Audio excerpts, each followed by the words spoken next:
In reverence to God's word, may I request all together. What is my guilt, and what is my sin not die? Behold, it is not so. But David vowed, let Jonathan know this, lest he be grieved. But truly, as the Lord lives, and as your soul lives, there is but a step between me and death. Then Jonathan said to David, whatever you say, I will do for you. David said to Jonathan, behold, tomorrow is the new moon, and I should not fail to sit at table with the king. But let me go. David earnestly asked, good, it will be servant, for you have brought your servant into a covenant of the Lord with you. But if there is guilt in me, kill me yourself. For why should you bring me to your father, and harm should come to you with rough you? And Jonathan said to David, come, be witness. Shall I not then send and disclose it to you? Send you away, that you may go and say, Lord, as he steadfast love for my house forever. When the Lord cuts off every one of the enemies of David from the face of the earth, swear then by his love for him, for he loved him as he loved him. On the third day, for as the Lord lives, so said to his soul. David, he said to the boy, came to the place and joined to his boy, and he fell on his saying, and departed. Because first, I'm gonna not in your work, community, the rest of your life.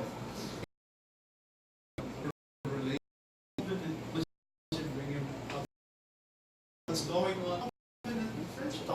Options, friend and bitters and powers. Jesus would say to the Lord, but I wonder, possible to have your longings. It's your time. So instead of a person with another, hard for you, marked by selfless love, which results in an abiding commitment to mutual encouragement and service between a group of people that is initiated by God, mutual encouragement and service in obedience to God's will. Now let's see that. Let's see that in the story of David and Jonathan. You know the story of David and Jonathan. You will find its beginnings really not in chapter 20, but in chapter 18. So if you turn to Samuel chapter 18, David, that is, the soul of Jonathan loved him as his own soul. Have you? My mom, she makes quilts out of our old blankets. She loves making quilts, and a lot of you stare at me with her to create a big bed sheets. Sew them together so that those two fabrics that looks different are now part of one piece. The Bible says that the soul of Jonathan was knit to the soul of David. You would notice that it was knit. You know, covenant friendship begins with God. All of us here, some way or another, have friends, right? Inside of this room. But let me ask you this question. What if we took away Jesus? None of us. Family? But most of us, if you take away Jesus out of the equation, we're all strangers. But notice, because Jesus is present in our individual lives, we recognize Jesus being present in another groups. It's more of a family than a social resources. And sometimes when we share, like, so, I know I have an extra friend, I'll give you an extra friend. No. In and they were selling their possessions and belongings and distributing the proceeds to all as any had need. And day by day, attending the temple together and breaking bread in their homes, they received their food with glad and generous hearts, praising God and having favor with all people. And the Lord added to their number day by day those who were being saved. So out of this covenant friendship grew the church. You know, I said we had the spread. And I asked him the question, how feed 20? How much would it cost to feed 3,000? Like by we're in the millions now, aren't we? And it says the Lord added to their number day by day those who were being saved. So, the feeding of the 5,000 was a day-to-day occurrence to these people. No wonder they had to sell all their possessions to feed all of these people. That, my friends, is covenant friendship. It is initiated encouragement and find success in doing the will of the Lord. I pray to the Lord that this will be true in our church.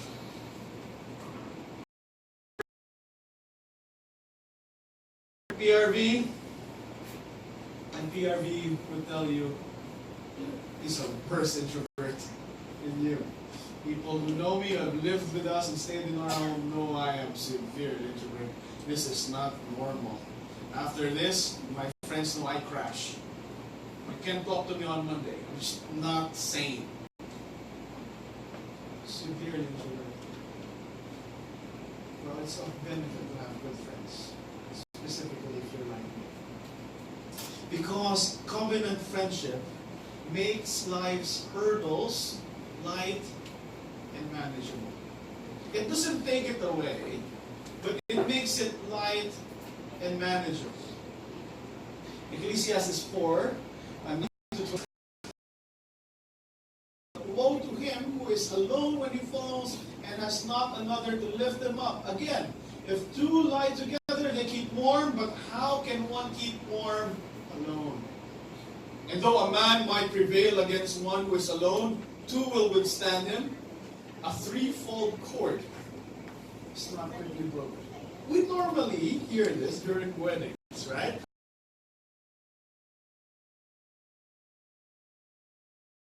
A cord of 3 strands is not easily broken. That's not wrong theology. But notice it's out of context. Context here is not marriage, but friendship.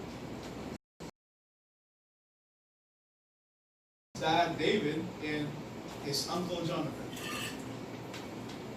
And he says, you know, 2 is better than 1. See, if I am to bring something up and it's heavy, if I do it,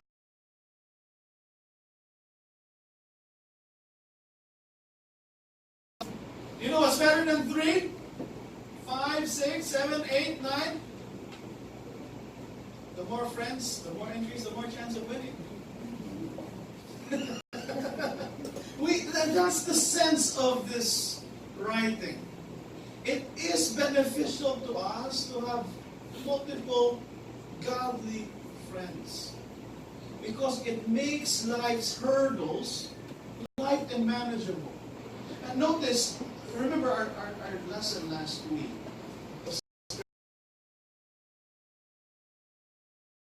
Success, wolfish schemes from King Saul. He was like the big bad wolf or wily coyote, right? And this wearisome sequence of events. Remember, Saul sent his messengers to run. Saul himself came and he began to prophesy too. That is a wearisome sequence of events. But notice, interspersed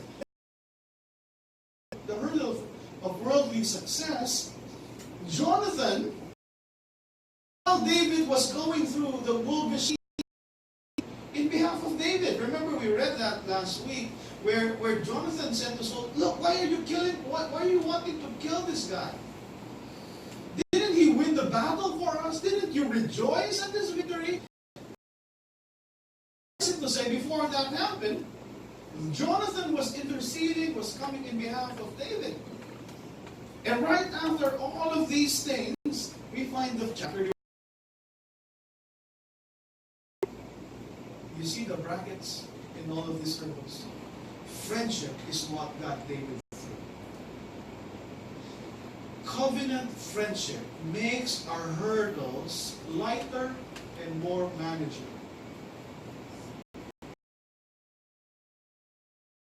When we get help from other people, these things becomes more manageable. Asking for help and accepting help is not the because I get by with a little help from my friends. That's why we need covenant friendship. Because covenant characteristics of this covenant friendship. How does it work? Well, I have a couple. Well, it's more like 6. 3. A friend is number 1, present. Secondly, a covenant friend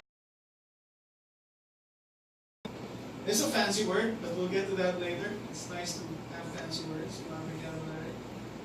A covenant friend, a good friend, a covenant friend brings peace. Wants to have. Jonathan, what's my guilt? And what is my sin before your father? That he seeks my life. And he said to him, far from it. It is not so. It looks like they're having an argument. We know the backstory. Or so. And Saul made a promise, I would not harm him. And so when David says, clashing, right? Verse 8 says, do not let Jonathan know this, lest he be grieved.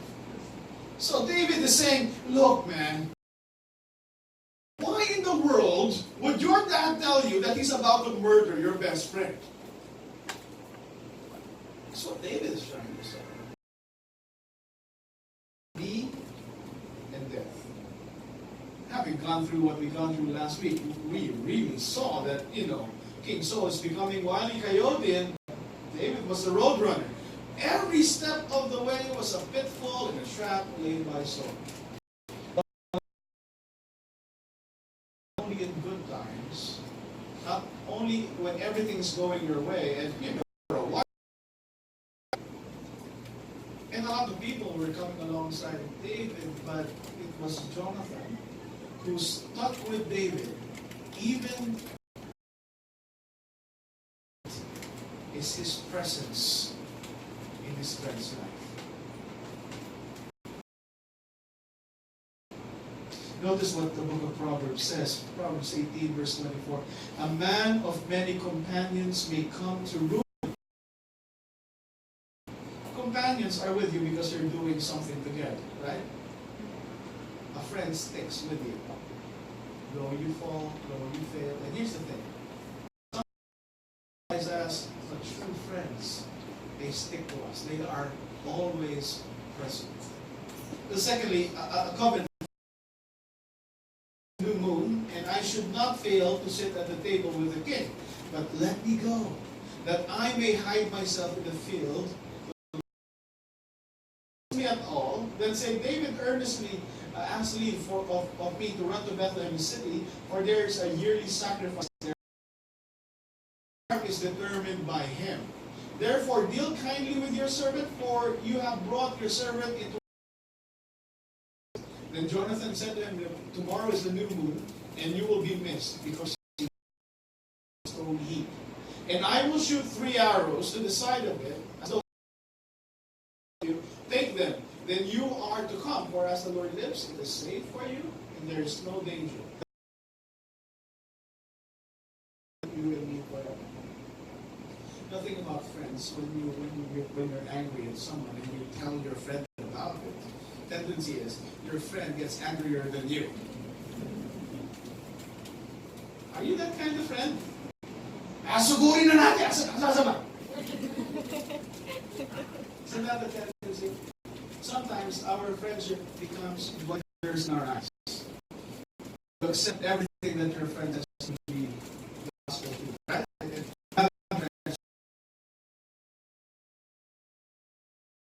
By ascertaining the truth. The truth was the foundation of their friendship. Jonathan could have easily said, yeah, my dad, he's crazy. And you know what? I'm joining you and let's overthrow my dad and just... Their plan was founded in the pursuit of what is true.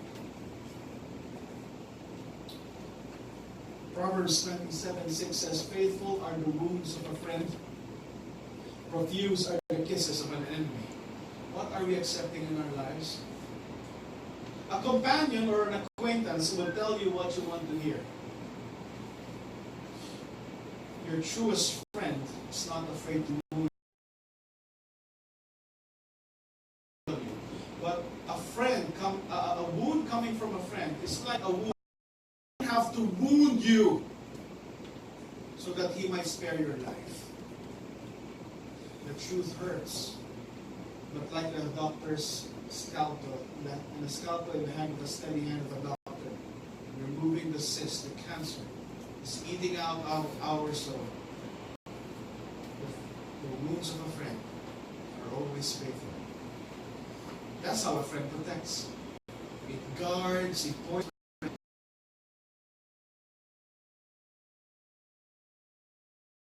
In my immediate community, not afraid to tell me, look, you're messing up.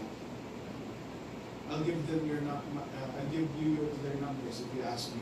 So if you want to know how your pastor is doing, you can ask them. You're not afraid. The gospel. Remember, Paul confronted Peter. A friend preserves. Notice what Jonathan says. Look, if I'm still alive, the thing that Jonathan is asking foremost is, show me the steadfast love of whom? Jonathan said to David, David, show me how the Lord loves you. That's the way I want to be loved by you. Friends, that's the only way we can. If you love because of agreements, because of commitments, your love interest. I'm going to be nice to you, I'm going to be patient, persevere. When you read the Old Testament, specifically the Psalms, they say, the steadfast love of the Lord is better than life. Another way to say it is stubborn love. No matter how much you shoo it away, and that's the expectation of God for us, to have an abiding love for others. But then unless you are loved. Fan into flame and to cold. Jonathan understood this from the face of the earth. And Jonathan made a covenant with the house of David, saying, may the Lord. That's audacious. And his own soul. A friend is a fancy word. It says here that Saul's anger was kindled against Jonathan. And he said to him, you son of a perverse, rebellious woman. Sounds familiar? We hear this language over and over again, right? This is dirty language. You son of a perverse, rebellious. Chosen the son of Jesse to your own shame, and to the shame of your mother's nakedness. Look at Saul's argument, verse 31. For as long as the son he shall surely die. What is Saul saying to his son? Look, I want to kill him, but if I'm not king, then you don't get to be king. And he's so frustrated with Jonathan. Then Jonathan answered Saul his father. Strike him. So Jonathan knew. Well, obviously he wants to kill David. He's that angry that he tried to kill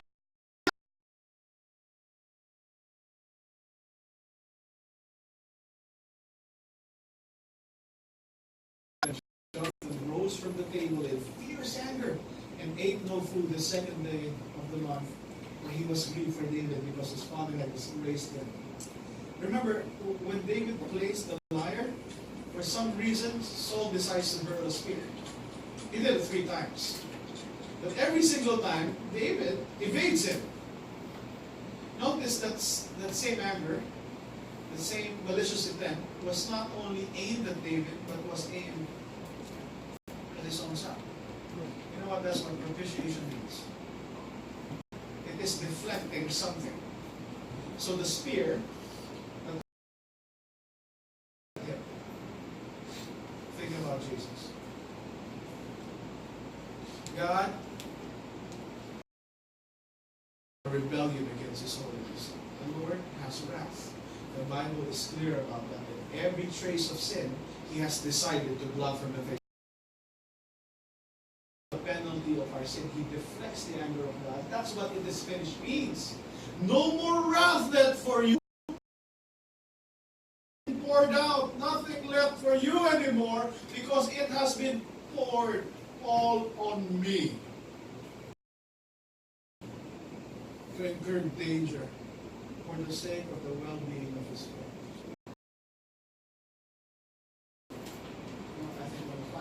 In the morning, Jonathan went out into the field to the appointment with David, and with him a little boy, and he said to his boy, "Run and find the arrow. Is not the arrow beyond you?" And Jonathan called after the boy, "Hurry, be quick." They had the secret code, remember? And Jonathan fell on his face in the ground and bowed 3 times, and they kissed one another and wept with one another. David weeping to the name of the Lord, saying, "The Lord shall be between me and you, and between me." He incurred the wrath that was due to David. He sends a warning to David. He sends after propitiating our sin. His first words to his disciples was, "Peace be with you." Jesus, when He offered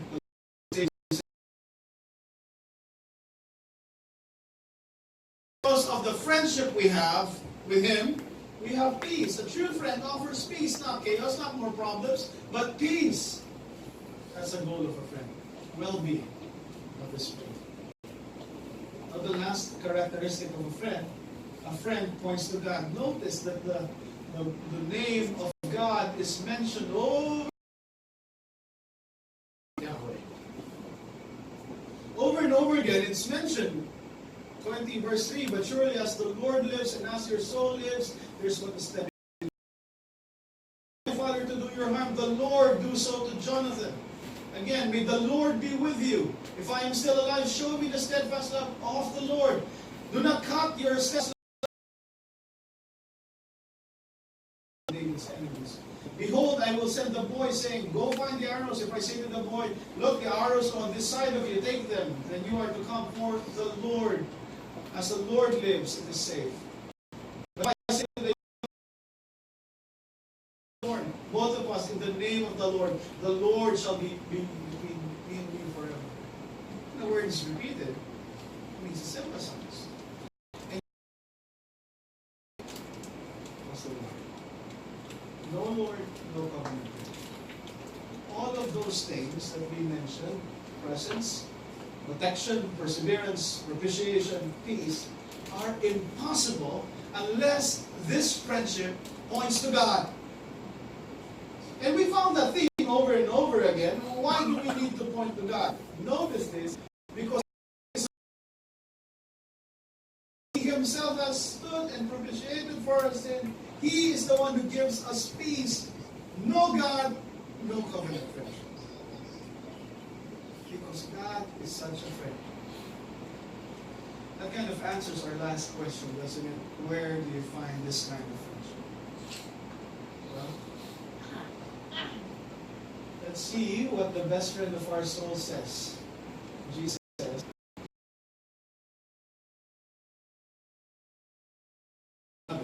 how do we love one another? He says, "As I have loved you." So here's the thing, friends. We have no privilege.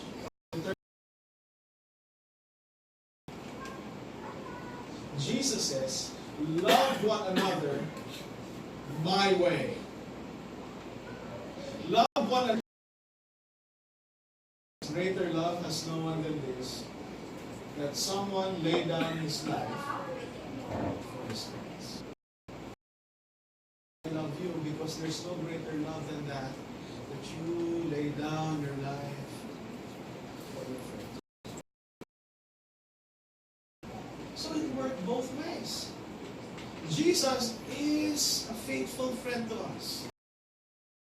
In your life, I pray, Jesus is a faithful friend to us. Jesus is a faithful friend to you. Amen. That's a little bit better, but I wish faithful friend to me. Remember what Ebenezer means? Till now the Lord has helped us. No one else can take the sin and darkness from me. Oh, how much He cares for you. Look. Unless you experience that love, though, unless you have it, you cannot give what you do not have. Resonance in your heart, don't expect for you to give it out. But if it is overflowing, and if that amen is true to your heart, then show it. Then we sing a while ago. I call him Frank. Right? Are we present? Are we present? In our quiet time, are we present? Really? Are you really present? Right? God is saying, you know how to defend the name of the Lord? You know how to stand up? Because of it, becomes a bit. It's a small kind of propitiation considering that I am a friend of God, and you can have warm, fuzzy feelings, but it doesn't. Get to heaven and you say, Lord, thank you for your friendship. And the Lord will tell you, I didn't experience yours. One-way relationship. You are my called you servants, but the servant does not know what his masters do. I have called you friends. Jesus doesn't think of you as a slave, though we are. He thinks of you as a friend. Would you go and be bold in your workplace because Jesus is your friend?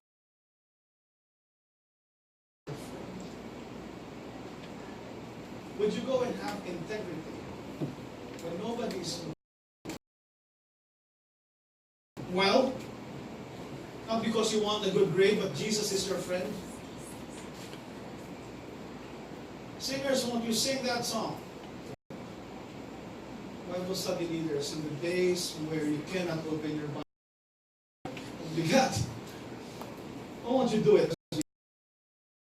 Checklist, your Christianity itinerary. But because you're talking to your friend. We are a friend of Him and to Him, we can't expect ourselves to be friends with each other. Covenant friendship. I pray we get to the point in our walk as a church that we say here, our friendship with Jesus, here today, we are friends with each other. We got to get there. I don't know Lord Jesus Christ. Enter into covenant friendship with Him and with each other. Is it possible to have a virtuous friendship in a world of virtual friend requests? I believe yes.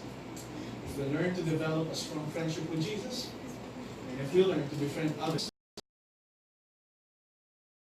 it's a better day, and we look like always, all the time. Let's pray. We don't have any kind of friend like you. We have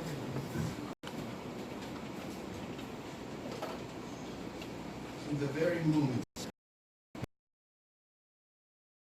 Mom and our dad, you have always been a friend to us. In the times that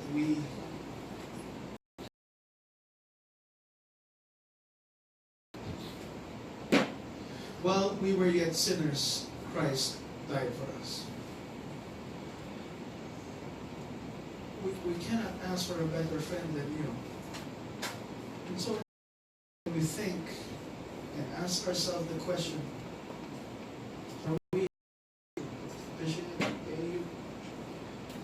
we shall with success? Your friendship gives us eternal life.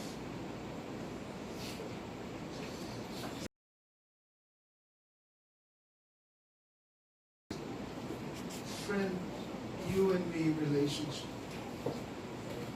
Other people within our church, within our community, around us, will experience your friendship through our friendship.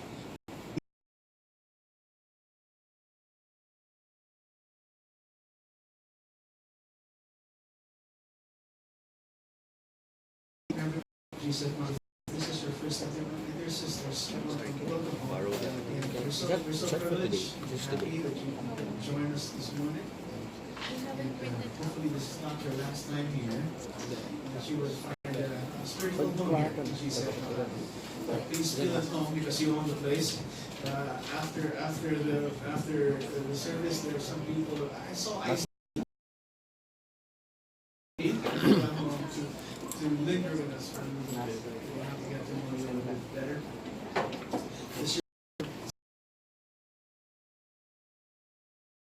And a short plug, we develop friendships in our growth group. That's how we do it. We want to see communities of believers. That's the vision of our church. And I'll have a growth group, find one. In our bulletin, there's a list of growth groups there, right? We grow deep in the Lord. In our growth group, I found my girlfriend, now my wife. Ganon! Here last week, there's the sheet with Catrio. Take him, pero siguro kaya limpia ako sa lupa. So, by faith, by faith. You will be true friends. So now may the God who is your friend be ever so close to you. May you learn to make a decision to hang out with your friend this week. Do not give him the excess. Give him the best. Be present with him. He's present with you all the time. He demands nothing back. But it is the pasture, the flock under his care. So to you, our friend, our shepherd, our pastor, ever so faithful, ever so mighty, Father, Son, and Holy Spirit, be all glory and praise and forevermore. Amen. May God bless you all.